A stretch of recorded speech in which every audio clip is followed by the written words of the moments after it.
Shirdi early morning ಎದ್ದು 4:45 ಹೋಗಿ morning ಆರತಿ ಮುಗಿಸ್ಕೊಂಡು ಗಿರೀಶನೇಶ್ವರ್ಗೆ ಹೋಗೋಣ ಅಂತೇಳಿ ಗಿರೀಶನೇಶ್ವರ ಹತ್ರ ಬಂದು ಇಳಿದ್ವಿ.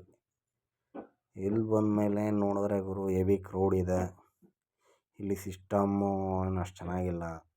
ಇಲ್ಲಿ VIP ದರ್ಶನ ಆಗಲಿ ಅಥವಾ ಪೇಯ್ಡ್ ದರ್ಶನ ಆಗಲಿ ಇಲ್ಲ, ಎಲ್ಲರೂ ಕಾಮನ್ ದರ್ಶನನೇ. ಬಟ್ ಇಲ್ಲೆಲ್ಲ ದುಡ್ಡುಗಳು ಇಸ್ಕೊಂಡು ಗೋಲ್ಮಾಲ್ ಮಾಡಿ ಕರ್ಕೊಂಡೋಗಿ ಮಿಡ್ಲಲ್ಲಿ ಯಾರು ಬೇಕೋ ಅವ್ರನ್ನ ಹತ್ತಿಸ್ತಾರೆ ಇಲ್ಲಿರೋ ಲೋಕಲ್ಲು ಪೀಪಲ್ಸು. ಸೊ ಇಲ್ಲೂ ಒಂದು ಸಿಸ್ಟಮೆಟಿಕ್ ಆಗಿಲ್ಲ, ಯಾಮಾರೆ ಟೋಪಿನೇ ಇಲ್ಲೂ. ಬಟ್ ಜ್ಯೋತಿರ್ಲಿಂಗ ನೋಡಬೇಕು ಅನ್ನೋ ಒಂದು ಆಸೆ. ಜ್ಯೋತಿರ್ಲಿಂಗ ಡ್ರೀಮ್ಸಲ್ಲಿ ಇನ್ನೊಂದು ಜ್ಯೋತಿರ್ಲಿಂಗ ನೋಡಿ ಸಮಾಧಾನ ಅಂತೂ ಇದೆ. ಬಟ್ ಒಳಗಡೆ ಹೋದ್ಮೇಲೆ ದರ್ಶನ ಅಂದರೆ ತುಂಬ ಚೆನ್ನಾಗಾಯಿತು. ಇಲ್ಲಿ ಲಿಂಗನ ನಾವೇ ಮುಟ್ಟಿ ನೋಡ್ಬೋದು, ನಮಸ್ಕಾರ ಮಾಡ್ಬೋದು. ಅಲ್ಲಿ ನೋಡಿಕೊಂಡು ನಿಯರ್ ಬೈ ಇರುವಂತಹ ಒಂದು ಮಲಗಿರೋ ಹನುಮಂತನ ದೇವಸ್ಥಾನ ಇದು. ನೋಡೋಕೆ ತುಂಬ ಚೆನ್ನಾಗಿದೆ ಗುರು. ಬಟ್ ಇಲ್ಲಿ ಒಂದು ಪ್ರಾಬ್ಲಮ್ ಅಂದರೆ ಇಲ್ಲಿ ಪಿಕ್ ಪಾಕೆಟರ್ಸು ಕಳ್ಳರು ಜಾಸ್ತಿ. ನಮ್ಮ ಪಾಪ ನಮ್ಮ ಜೊತೆ ಬಂದಿದ್ದವ್ರದ್ದು ಪರ್ಸ್ ಒಳಗಡೆ ಇರೋದು ಕಾಸುನೇ 6,000 ರೂಪಾಯಿ ದೇಗ್ಬಿಟ್ರು. ಸರಿ ಇನ್ನೇನು ಮಾಡೋದು, ಹಂಗೆ ನಾವು ಒಳಗಡೆ ಹೋಗಿ ನಮ್ಮ ಬಾಸ್ ನೋಡಿ ಒಂದು ನಮಸ್ಕಾರ ಹೊಡ್ಕೊಂಡು ಖುಷಿಯಾಗಾಯಿತು. ತುಂಬ ಚೆನ್ನಾಗಿ ದರ್ಶನ ಆಯಿತು. ಬಟ್ ಎಷ್ಟೇ ಕ್ರೌಡ್ ಇರು ಕೂಡ ಇಲ್ಲಿ ನೋಡೋಕೆ ತುಂಬ ಅನುಕೂಲವಾಗಿದೆ. ಹೊರಗಡೆ ಬಂದಮೇಲೆ ಈ ಶನಿದೇವರ ಪ್ರತಿಷ್ಠಾಪನೆ ಮಾಡಿದ್ದಾರೆ. ಇಲ್ಲಿ ಎಣ್ಣೆ ಯಾರು ಬೇಕಾದರೂ ಒಯ್ಬೋದು.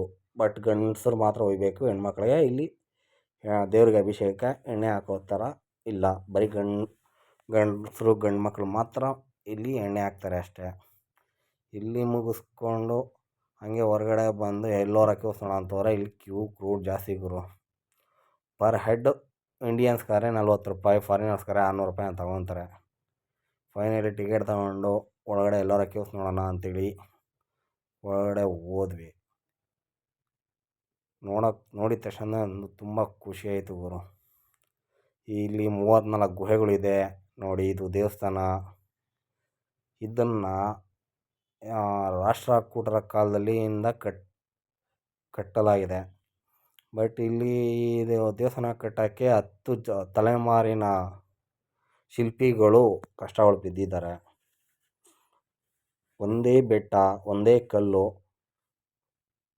ಯಾವುದೇ ಪೀಸಾಗಿ ಏನು ಜೋಡಿಸಿರೋದಲ್ಲ. ಒಂದೇ ಬೆಟ್ಟದಲ್ಲಿ ಒಂದೇ ಕಲ್ಲಿನಲ್ಲಿ ಈ ದೇವಸ್ಥಾನನ ತುಂಬ ಅದ್ಭುತವಾಗಿ ಕೆತ್ತನೆ ಕಟ್ತಾ ಬಂದಿದ್ದಾರೆ.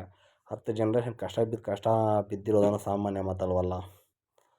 ಬಟ್ ದುರಂತ ಏನಂದರೆ ಗುರು, ಇಲ್ಲಿ ಈ ದೇವಸ್ಥಾನ ಕೂಡ ಡೆಮಾಲಿಷ್ ಆಗಿದೆ, ಹೊಡೆದಿದ್ದಾರೆ.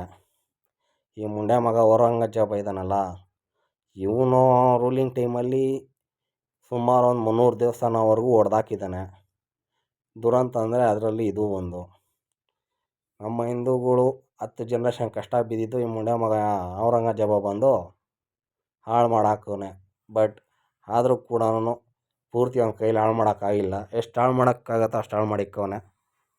ಆದರೂ ಕೂಡ ಇವತ್ತಿಗೂ ಕೂಡ ತುಂಬ ಅದ್ಭುತವಾಗಿದೆ. ಇದು ನೋಡಿದ್ರೇ ಒಂಥರ ಮೈಯೆಲ್ಲ ರೋಮಾಂಚನ ಆಗುತ್ತೆ ಒಬ್ಬರು. ಅಷ್ಟು ಚೆನ್ನಾಗಿ ಮಾಡಿದ್ದಾರೆ. 3 ಫ್ಲೋರ್ 4 ಫ್ಲೋರೆಲ್ಲ ಕಟ್ಟಿದ್ದಾರೆ ಕೆತ್ತಿ. ಎಷ್ಟು ಕಷ್ಟ ಬಿದ್ದಿರ್ಬೋದು. ಇದೇನಾದರೂ ಈ ಥರ ಡೆಮಾಲಿಷ್ ಆಗದಿರ ಹಿಂಗೆ ಇದ್ದಿದ್ರೆ ಎಷ್ಟು ಚೆನ್ನಾಗಿರೋದು ಅಂತ ಒಂದು ಫೀಲ್ ಆಯಿತು. ಇಲ್ಲಿ ತುಂಬ ಜನ ಬರ್ತಾರೆ. ನಾವು ನೋಡಿರ್ಬೋದು ಎಲ್ಲೋರ ಕೇವ್ಸ್. ನಾವು ಬುಕ್ಕಲ್ಲಿ ಓದೋವಾಗೆಲ್ಲ ಏನಪ್ಪ ಏನು ಗುಹೆಗಳು ಅಂದರೆ ಏನೋ ಹಂಗೆ ಅಂದ್ಕೊಂಡಿದ್ವಿ. ಬಟ್ ಇಲ್ಲಿ ಬಂದು ನೋಡಿದಾಗಲೇ ಎಷ್ಟು ಚೆನ್ನಾಗಿದೆ ಅಂದರೆ ಇಲ್ಲಿಂದ ಬಿಟ್ಟು ಹೋಗೋಕ್ಕೆ ಮನಸ್ಸಿಲ್ಲ ಗುರು. ಎಷ್ಟು ನೋಡಿದ್ರು ನೋಡ್ತಾನೆ ಇರಬೇಕು ಅನಿಸ್ತದೆ. ಏನು ಇಲ್ಲಿ ನಮ್ಮ ಹಿಂದೂ ಧರ್ಮ ಸಂಬಂಧಪಟ್ಟಂತಹ ಎಲ್ಲ ರೀತಿಯ ಡ್ರಾಯಿಂಗ್ಸ್ನೆಲ್ಲ ಕೆತ್ತನೆ ಮಾಡಿದ್ದಾರೆ. ರಾಮಾಯಣ, ಮಹಾಭಾರತ, ವೇದಗಳು, ಇವಕ್ಕೆ ಸಂಬಂಧಪಟ್ಟಿರೋಂಥ ಇನ್ಫಾರ್ಮೇಷನ್ಸ್ ಎಲ್ಲನೂ ಇಲ್ಲಿನ ಗೋಡೆಗಳ ಮೇಲೆಲ್ಲ ಕೆತ್ತನೆಗಳು ಮಾಡಿದ್ದಾರೆ. ಸೊ ನೋಡೋಕ್ಕೆ ತುಂಬ ಇಂಟ್ರೆಸ್ಟಿಂಗ್ ಆಗಿ ತುಂಬ ಚೆನ್ನಾಗಿತ್ತಪ್ಪ. ನಾನು ಫ್ರೆಂಡ್ಸ್ ಅಂತೂ ತುಂಬ ಚೆನ್ನಾಗಿ ಎಂಜಾಯ್ ಮಾಡಿದ್ವಿ. ಎಲ್ಲೋರ ಕೇವ್ಸ್ ನಮ್ಮ 20 ರೂಪೀಸ್ 20 ರೂಪಾಯಿ ನಮ್ಮ ನೋಟಲ್ಲಿ ಇಲ್ಲಿನ ಒಂದು ಫೋಟೋ ಕೂಡ ಇದೆ, ಅದನ್ನು ನಾವು ನೋಡ್ಬೋದು. ಇಷ್ಟೆಲ್ಲ ಕಷ್ಟಪಟ್ಟು ಇಷ್ಟೆಲ್ಲ ಮಾಡಿದರೂ ಕೂಡ ಯಾವನೋ ಒಬ್ಬ ರೂಲರ್ ಧರ್ಮದ ರೂಲ್ಸ್ ಬಂದಾಗ ನೋಡಿ ಈ ಥರ ಎಲ್ಲ ನಮ್ಮ ಹಿಂದೂ ಧರ್ಮದ ದೇವಾಲಯಗಳು ಹೆಂಗೆಲ್ಲ ಹಾಳಾಗಿದೆ. ಇವೆಲ್ಲ ನೋಡೋದು ತುಂಬ ಹೊಟ್ಟೆ ಉರಿಯುತ್ತೆ ಗುರು. ನಮ್ಮ ರಾಜ್ಯರು ಪವರ್ಫುಲ್ಲಾಗಿದ್ದರು, ಬಟ್ ಯಾರು ಒಗ್ಗಟ್ಟಿನಿಂದ ಇರಲಿಲ್ಲ. ಒಬ್ಬರನ್ನೊಬ್ಬರು ಹಾಳು ಮಾಡೋದಕ್ಕೆ ಕಾಯ್ತಾಯಿದ್ರು. ಅದರ ಪರಿಣಾಮ, ಅದರ ಫಲ ನಮ್ಮ ಸಂಸ್ಕೃತಿಯ ಗೌರವ ಮತ್ತು ಘನತೆಯನ್ನು ಸಾಕಷ್ಟು ಮಟ್ಟಿಗೆ ಹಾಳು ಮಾಡಾಕೋದು. ಇವರು ಮೊಘಲ್ಸ್ ಬಂದಾಗ ಕೇವಲ 13 ಜನ ಬಂದಿದ್ದು. ಫೈನಲಿ ಅವರು ನಮ್ಮಲ್ಲಿರುವಂತಹ ರಾಜ್ಯದಲ್ಲಿರುವಂಥ ಭಿನ್ನಾಭಿಪ್ರಾಯಗಳನ್ನ ಯೂಸ್ ಮಾಡಿಕೊಂಡು ಅವ್ರದ್ದೇ ರೀತಿಯಲ್ಲಿ ಸೈನ್ಯ ಕಟ್ಕೊಂಡು ಫೈನಲಿ ನಮ್ಮ ದೇಶನ ಮುಳುಗಿಸ್ಬಿಟ್ರು. ಅವ್ರು ಬಂದಾಗ ನಮ್ಮವ್ರು ಹೊಡೆದು ಕಳಿಸಿದ್ರೆ ಇಷ್ಟೆಲ್ಲ ಪ್ರಾಬ್ಲಮ್ ಆಗ್ತಾಯಿರಲಿಲ್ಲ. ಬಂದಾಗ ಕಾಸು ಕೊಟ್ಟರು, ಆ ಕಾಸನ್ನ ಯೂಸ್ ಮಾಡಿಕೊಂಡು ಅವ್ರು ಆರ್ಮಿ ಕಟ್ಕೊಂಡ್ರು. ಲಾಸ್ಟ್ಗೆ ಫೈನ್ ಡೇ ಇಡೀ ಭಾರತನೇ ಹಿಡ್ಕೊಂಡ್ರು ಹಾಳಾಗೋಲಿ ಮುಂಡೆ ಮಕ್ಕಳು. ನಮ್ಮ ಹಿಂದೂ ಧರ್ಮಕ್ಕೆ ಸೇರಿದಂಥ ದೇವಸ್ಥಾನಗಳನ್ನೆಲ್ಲ ಸರ್ವನಾಶ ಮಾಡಿ ಹಾಳು ಮಾಡಿಟ್ಬಿಟ್ರು. ಇಲ್ಲಾಂದರೆ ನಮ್ಮಲ್ಲಿ ಇನ್ನೂ ಎಂತೆಂಥ ಒಳ್ಳೆ ನಾಲೆಜು ಇದೆಲ್ಲ ನಮ್ಮ ಹತ್ರ ಉಳಿದಿರೋದೇನೋ. ಸೊ ಒಟ್ಟಲ್ಲಿ ಖುಷಿ ಆಯಿತು ಗುರು.